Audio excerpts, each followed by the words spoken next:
What is it that makes some games burn brightly even in the dimmest corridors of our memory? To many purists, they are the contests dominated by fiercely aggressive defense. I feel like love is an understatement when I talk about this sport. I feel like I'm obsessed with this sport. I mean, my appreciation comes from just simply not knowing where I'd be without it.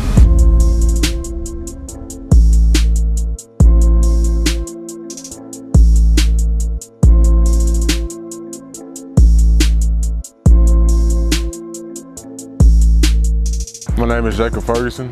I'm a DN. I graduated here from Troy in 2020. I actually graduated early in 2019, but I'm class of 2020. I went to college at the University of Northern Iowa. I'm currently in the transfer portal. I'm still looking, I'm open to options, but I'm still looking for a new home. What does football mean to you?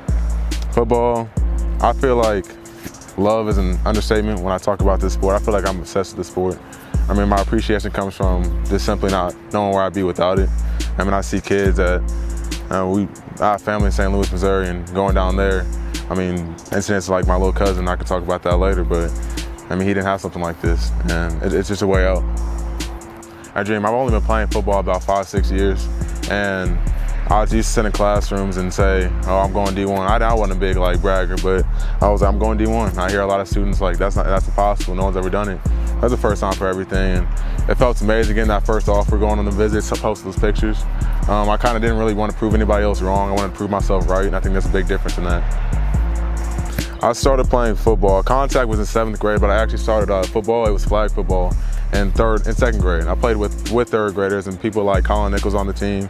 I kind of didn't, I mean, aside from being the youngest in my grade still and being the smallest, I really stood out in a negative way. I was little, I was out of shape, I was a little bigger and slow. I didn't understand the game. At the same time, I wasn't very fond of the game of football. I didn't appreciate it yet. I just did it because it was what was familiar, and I'd rather do that than anger management classes because I heard it was a way to vent, a way to get your anger out.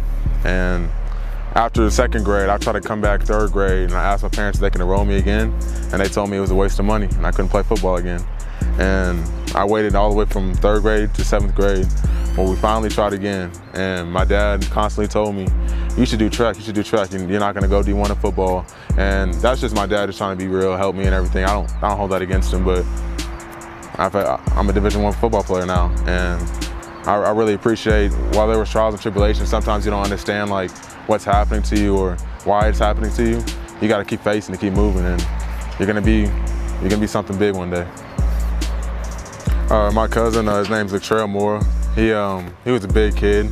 He lived in St. Louis. He passed when he was 15 years old this previous year. And I feel like he had a lot of potential to play, but he didn't have the opportunity. He saw us, his bigger cousins, me and my brother, playing football. And he had a passion for the sport, I could tell. But there's much stuff going on in the streets, and that's kind of like what he was ordered to whenever he was upset. And mine is football. He didn't have the opportunity. So my dream is to get a platform big enough to put something like an academy and run my own academy in the city to give kids the opportunity that they need. Never slipping to me, it means keep pushing. I mean, you're gonna face trials and tribulations as I did back in the past, and I mean, I've had multiple signs. I feel like the universe has told me to quit before, aside from just people. And never slipping, just keep moving forward. I'm never slipping.